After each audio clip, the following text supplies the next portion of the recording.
Morning time stories. తిండిబోతు కోడలు. ఈమె పేరు సితార. ఈమెను చూస్తే ఆ ఊరి జనాలంతా చాలా భయపడుతూ ఉంటారు. ఎందుకో తెలిస్తే మీరు భయపడరు కాని నవ్వుకుంటారు. ఎందుకంటే సితార ఎప్పుడూ తింటూనే ఎక్కడికైనా వెళ్తుంది. ఆమెకి తిండి పిచ్చి చాలా ఎక్కువ. ఆమె తిండి చూసి భయపడి జనాలు కొంతమంది నవ్వుకుంటారు. ఇంకొంతమంది వాళ్ల దగ్గరే తిండి ఎక్కడ లాక్కుంటుందో అని భయపడి వెళ్లిపోతూ ఉంటారు. అలా ఉండగా ఒకరోజు అత్త ప్రభావతి, కోడలు సీతార ఇద్దరూ కలిసి మార్కెట్కి బయలుదేరారు. సీతార అరిసెలు తింటూ నడుస్తూ ఉంటుంది.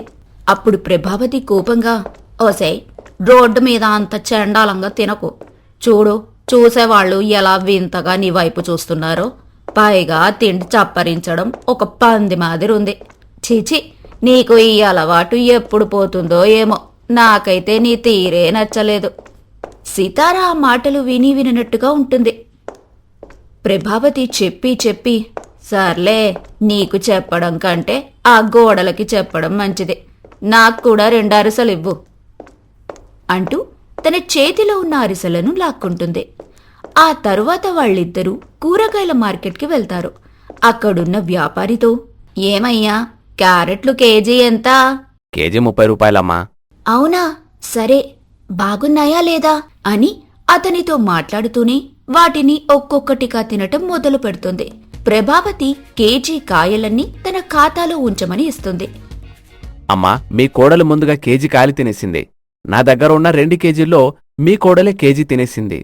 ఉన్న ఆ కేజీ కూడా తీసుకొని 2 కేజీలకి 60 రూపాయలు కట్టి వెళ్ళండి. ఓసే, ఇక్కడ కూడా తినడం మొదలు పెట్టావా? నీకు పుణ్యం ఉంటుంది తల్లి. అప్పుడు సీతారా, అబ్బా అత్తయ్య, క్యారెట్లు ఎంత తీయగా ఉన్నాయో. ఉంటాయి, అసలు నిన్నిక్కడికి తీసుకొచ్చినందుకు నాదే బుద్ధి తక్కువ అని తిడుతూ అతనికి డబ్బులిచ్చి ఇద్దరూ ఆ క్యారెట్లను తీసుకుని ఇంటికి బయలుదేరతారు. అలా కనపడిన ప్రతిదాన్ని తినటం సీతారకు అలవాటుగా మారిపోతుంది. అత్త ప్రభావతి ఎన్ని చెప్పినా కూడా అస్సలు పట్టించుకునేదే కాదు. అలా ఉండగా ఒకరోజు సీతార భర్త రాజు, సీతారా, ఎక్కడున్నావు? ఇక్కడ నేను కాకినాడ కాజలు పెట్టాను, అవి కనిపించడం లేదు. సీతారా వాటిని వంటగదిలో దాచిపెట్టుకుని తింటూ, ఏమో అండి, నాకు తెలీదు, నేను పని చేసుకుంటున్నాను. నేను నిన్న కాకినాడ వెళ్ళి వచ్చాను కదా, మా సార్ వాటిని తీసుకురమ్మన్నాడు. వాళ్ల మిస్సెస్కి చాలా ఇష్టమంట. అవి ఎక్కడ కనబట్టం లేదు, ఎవరు తీశారు అంటూ చాలా కోపంగా ఉంటాడు. సీతారా వాటి మొత్తాన్ని తినేసి, ఏమండి, నిన్న కుక్క ఇంట్లోకొచ్చింది, కొంపదీసి అదే ఎత్తుకెళ్ళిందేమో అని అంటుంది. సీతారా అలా అనటంతో, ఇంట్లో 2 ఉన్నారు, ఒక్కరు కూడా ఇంకా ఏం జరుగుతుందో పట్టించుకోరు అంటూ కోపంగా వెళ్ళిపోతాడు రాజు. హమ్మయ్య, ఈ రోజుకి కడుపులో అంతా చల్లబడింది అని నవ్వుకుంటుంది. కొన్ని రోజులు గడిచాయి.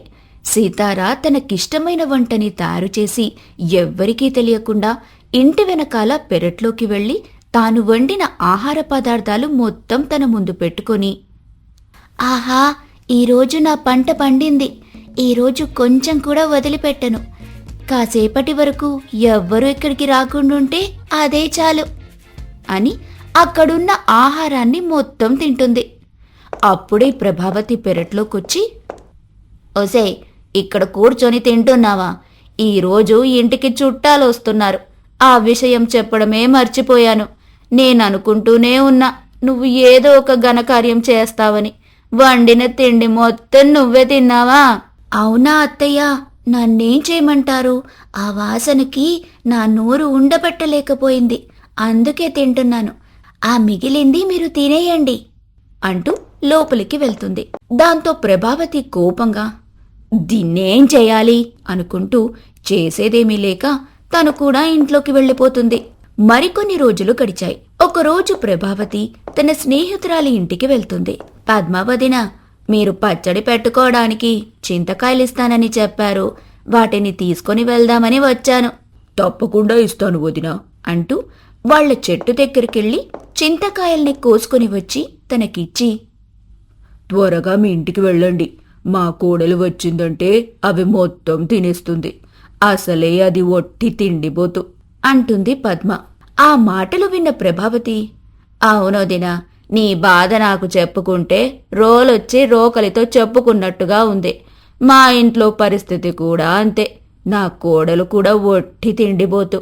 నా కోడలైతే చిన్నపిల్లల దగ్గర చాక్లెట్లు, ముసలివాళ్ల దగ్గర రొట్టె ముక్కలు, ఆఖరికి అడుక్కునేవాడికి రూపాయి ఇచ్చి వాడి దగ్గరేమన్నా తినేదుంటే వాటిని కూడా తినేస్తుంది. అదంతా విన్న పద్మ, వామ్మో, నీ కోడలతో పోల్చుకుంటే నా కోడలు 1000 రెట్లు బెటర్. సరే మరి అని తను ఇంట్లోకి వెళ్ళిపోతుంది.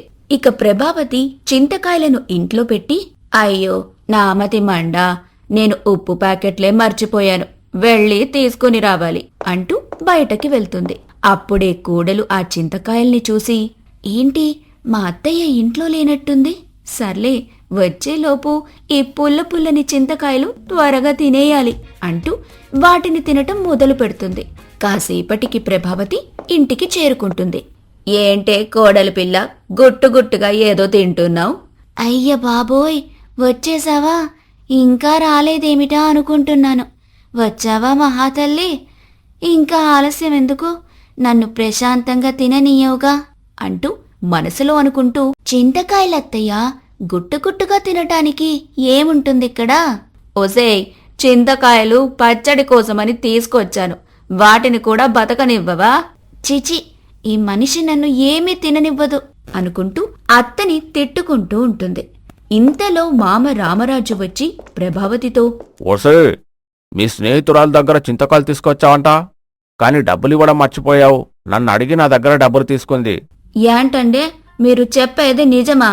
పిలిస్తే డబ్బులు లేకుండా ఇస్తుందేమో అని వెళ్ళాను, మీ దగ్గర డబ్బులు తీసుకుందా? ఈసారి తన పని చెప్తాను అని అనుకుంటూ అప్పుడే కోడలు వంటగదిలోకి వెళ్లి అక్కడున్న పండ్లు తింటూ ఉంటుంది. దాన్ని చూసిన రాజు, ఓసే, నీ తిండి పిచ్చి మానవా?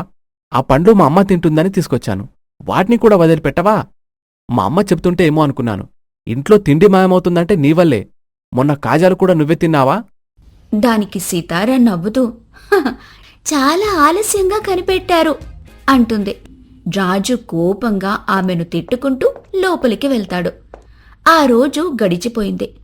ఆ మరుసటి రోజు ఉదయమే సీతారా ఇంటి ముందు కూర్చొని, అసలు నా నోటికి భయపడి ఎవ్వరూ నా ఇంటి వైపే రావట్లేదు, ఎవరన్నా వస్తే బాగుండు అని అనుకుంటూ ఉండగా ఒక బిచ్చగాడు వెళ్తూ, అమ్మా, ఏమైనా కూర అన్నం ఉంటే ఇయ్యండమ్మా అంటూ అందర్నీ అడుగుతూ వెళ్తూ ఉంటాడు. కాని సీతారా ఇంటిని మాత్రం చూసి చూడనట్టుగా వెళ్ళిపోతాడు. అది గమనించిన సీతారా, ఒరేయ్ ముష్టోడా, మా ఇంటి వైపు చూసి చూడనట్టు వెళ్తున్నావు, ఇలారా. ఆ బిచ్చగాడు మనసులో, చీచి, దీనికిదేం పోయే కాలం? నేను 4 ఇళ్లలో అడుక్కు తింటుంటే ఇది నా దగ్గర అడుక్కు తింటుందేంటి అనుకుంటూ ఆమె దగ్గరికి వెళ్తాడు. ఏంట్రా, ఇంటి ఛాయలకి కూడా రావటం లేదు? అమ్మగారో, మీ దగ్గరకొస్తే ఉన్న 4 కూరలు అన్నం మీరే తింటారు, అందుకే మిమ్మల్ని చూస్తే నాకు భయమేస్తుంది. నువ్వేం బాధపడకు, ఇప్పుడు మా ఇంట్లో అందరికీ తెలిసిపోయింది, వాళ్ళు తినే తిండి కూడా అంతా నేనే తింటున్నానని. నువ్వేం భయపడకు, నీ దగ్గర ఏం తినను కాని ఒక విషయం చెప్పు. అడగండమ్మా, చెప్తాను.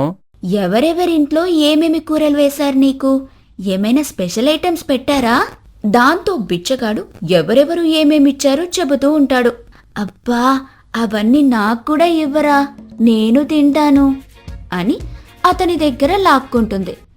అప్పుడు తన భర్త రాజు వచ్చి, ఒసేయ్, వాడి దగ్గర కూడా లాక్కుని తింటున్నావు కదే, చిచి అని అంటాడు.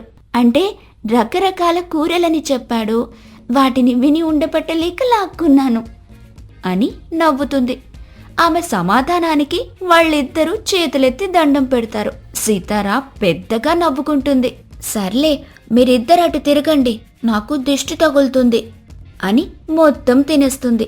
అయ్యగారు, ఇలా అయితే మా పరిస్థితి ఏం కావాలి? ఇలా చేయడం మంచిది కాదని మీరైనా చెప్పండి అయ్యగారు. నేను చెప్పి చెప్పి అలసిపోయానురా, ఇంత దిగజారిపోతుందని అస్సలు అనుకోలేదు.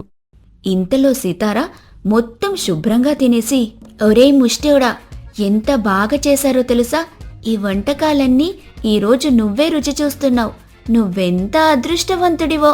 ఒసేయ్, అయితే రేపటి నువ్వు కూడా వాటితో పాటు ముష్టెత్తుకో. రేపటిదాకా ఎందుకండి? మీరు పర్మిషన్ ఇచ్చారుగా, ఇప్పుడే వెళ్తాను, రారా అంటూ బిచ్చగాణ్ణి తీసుకుని వెళ్తుంది. సీతారా అలా అనటంతో సీతారా భర్త రాజు ఆశ్చర్యంగా, ఇదెక్కడ దొరికిందిరా బాబు అంటూ డీలా పడిపోతాడు. ఇలాంటి మంచి మంచి కథల కోసం మన ఛానల్ని సబ్స్క్రైబ్ చేసుకోండి, లైక్ చేయండి, షేర్ చేయండి.